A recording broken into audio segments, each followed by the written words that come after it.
আর প্রথমে আসছে মাযহাব। প্রথম কথা হলো এই যে চারটা মাযহাবে বিভক্ত হতে হবে, এটা কখন নাজিল হলো আল্লাহর পক্ষ থেকে? হ্যাঁ, মাযহাবটা নাজিল হলো কখন? আমরা মাযহাব কয়টা? চারটা মানি, তাই না? একটা মাযহাবের নাম কি? হানাফি। নিঃসন্দেহে আবু হানিফা রাহিমাহুল্লাহর জন্মের পূর্বে এই মাযহাব হয়নি। কথা বুঝেন? নিঃসন্দেহে যেটা হানাফি মাযহাব, আবু হানিফা রাহিমাহুল্লাহর জন্মের পূর্বে এটা হয়নি নিঃসন্দেহে। এক,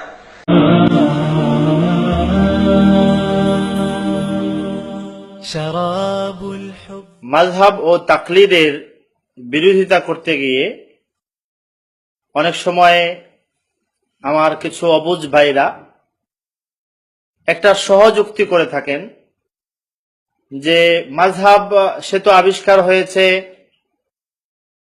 ইসলাম রাসূলুল্লাহ সাল্লাল্লাহু আলাইহি ওয়াসাল্লাম দুনিয়া থেকে যাওয়ার অনেক পরে, দ্বিতীয়, তৃতীয়, চতুর্থ শতকের পরে। সাহাবীদের যুগে কোনো মাযহাব ছিল না। সাহাবীদের যুগে মাযহাব ছিল না, যেভাবে চলেছে আমরা সেইভাবে চলবো। সে যুগে তো মানুষ দিন অনুসরণ করে চলেছে, আমরা সেভাবে করব। প্রশ্নটা বড় স্থূল ও মোটা, খুব সহজ করা যায়। আবার অনেক সাধারণের সামনে এই প্রশ্নটা তুলে ধরলে অনেকে বিপাকেও পড়ে যান। কেউ তো ভাবতে থাকেন তাই তো কথা, ইমাম আবু হানিফা রাহমাতুল্লাহ আলাইহি হানাফি মাযহাব যদি হয়তো অনেক পরে, সাহাবীদের যুগে যদি মাযহাব না থাকে তাহলে পরে মাযহাব এসেছে, আগে যেভাবে চলছে এভাবে চলতে সমস্যাটা কোথায়? বরং কেউ তো এইভাবে বড় গর্ব করে জোরের সাথে বলেন যে সাহাবীদের যুগে মাযহাব ছিল না। কথায় কথায় মাযহাব নতুন, বেদাত, নানা কথা। এই বিষয়টা আমি আসলে, যদি মাযহাব আসলে কি জিনিস এটা উপলব্ধি কেউ করতে পারে, ভালো করে বোঝানো যায়, তাহলে এই প্রশ্নই থাকবে না। কিন্তু আমি এখন এই বিষয়টা যাব না। আমি যে বিষয়টা দেখাবো সেটা হলো এই কথাটা সাহাবী যুগে মাযহাব ছিল না, মাযহাব পরবর্তীতে আবিষ্কার হয়েছে, এই কথাটা আমাদেরও নয়, কোন আহলুস সুন্নাহর নয়। এই কথা প্রথম বলেছে শিয়ারা। এই বক্তব্য প্রথম বলেছে শিয়ারা, শিয়াদের কথা এটা। যারা জেনে না জেনে এ কথা মুখে আওড়ায় শিয়াদের থেকে। বরং যেদিন থেকে, যখন থেকে কোরআন সুন্নাহর সাথে সাথেই মাযহাব, সাহাবীদের যুগ থেকে মাযহাব প্রচলিত হয়ে এসেছে। মাযহাবের মাধ্যমেই দ্বীন এবং কোরআন ও সুন্নাহর অনুসরণ চলে আসছে। এক পর্যায়ে সাহাবীদের মাযহাবগুলো ইমামদের মাযহাবের ভিতরে প্রবেশ করেছে। এই কথাটা যদি আমি আমার মুখে বলি, অনেকের মনে প্রশ্ন জাগবে, অনেকে জিজ্ঞাসা থাকবে, নানা কথা।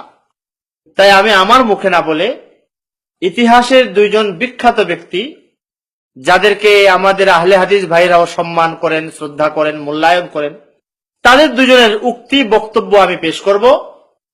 আমি বিশ্বাস রাখি কেউ যদি একটু গভীরভাবে এই বক্তব্যগুলো শুনেন, পড়েন, চিন্তা করেন, তাহলে তার চিন্তায় অবশ্যই অবশ্যই পার্থক্য দেখা দেবে।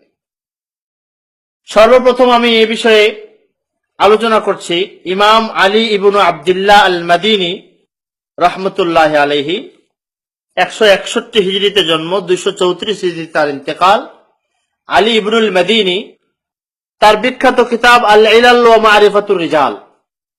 প্রথমে আলী ইবনুল মাদিনীর আমার পরিচয় করিয়ে দিতে হবে। সেটা হলো, এই আলী ইবনুল মাদিনী রহমতুল্লাহ আলাইহি হলেন ইমাম বুখারী রহমতুল্লাহ আলাইহির। ইমাম বুখারী যেভাবে, যার কারণে, যার মাধ্যমে ইমাম বুখারী হয়েছেন, তিনি সেই কারিগর হলেন আলী ইবনুল মাদিনী। আলী ইবনুল মাদিনী হলেন ইমাম বুখারীর শ্রেষ্ঠ উস্তাদ। তাজকিরাতুল হুফাজ আমার সামনে আছে। ইমাম বুখারী রহমতুল্লাহ নিজে বলেছেন আলী ইবনুল মাদিনী তার উস্তাদ সম্পর্কে, তিনি বলেন, মাস্তাসগারতু নফসি ইনদা আহাদিন ইল্লা ইনদা আলী ইবনুল মাদিনী। আমি আমার নিজেকে, আমার উস্তাদ, ছাত্র, ওই সময়কার উলামা সবার সামনে, কারো সামনে নিজেকে, নিজের ইলমের ক্ষেত্রে, নিজের ব্যক্তিত্বের ক্ষেত্রে এত ছোট মনে হয় নাই।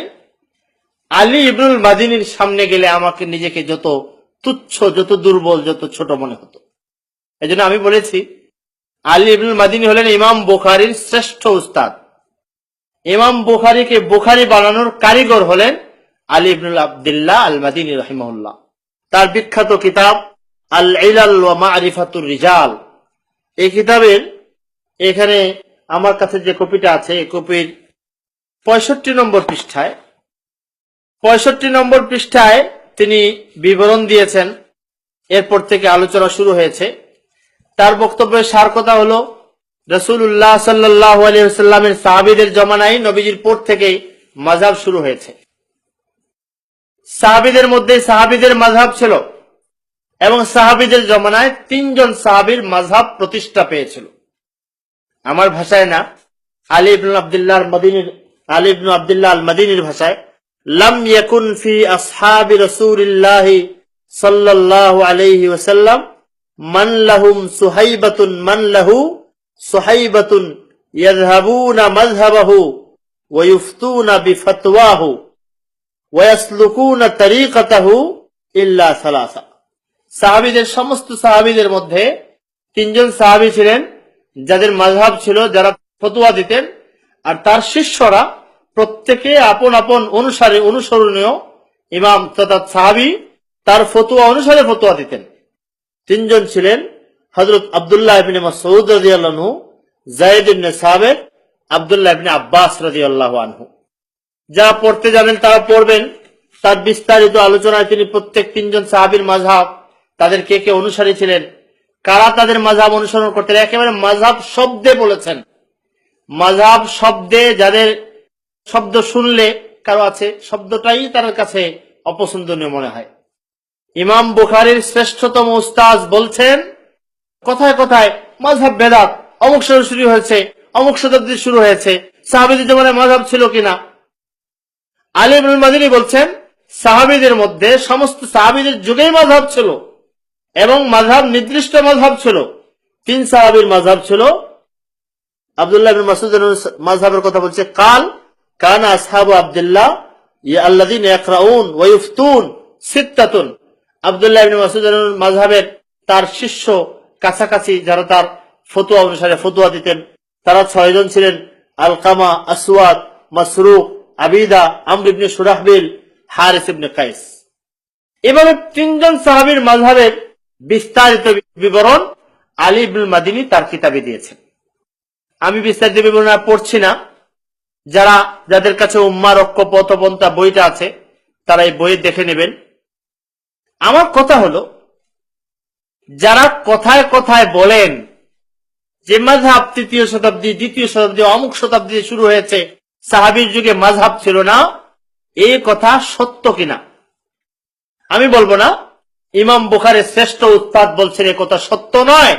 মাযহাবের সূচনা 2য় 3য় শতকে নয়, মাযহাবের সূচনা নবী সাহাবীদের যুগ থেকে, সাহাবীদের হাতেই মাযহাবের সূচনা হয়েছে, বিস্তার হয়েছে, প্রবৃদ্ধি হয়েছে। নবীর সাহাবীদের যুগে 3টা মাযহাব ছিল, 3 জন সাহাবীর ব্যাপক মাযহাব ছিল, মাযহাবের বিস্তারিত বিবরণ তিনি দিয়েছেন। ইতিহাস, তার মতো ব্যক্তি ইতিহাস তুলে ধরেছেন, এটা আমাদের জন্য এটা এত স্পষ্ট ভাবে সাহাবীদের যুগের ইতিহাসের চিত্রায়ন যে এটা আমাদের কাছে ওই যুগের অবস্থাটা একেবারে আয়নার মতো পরিষ্কার করে দিয়েছে।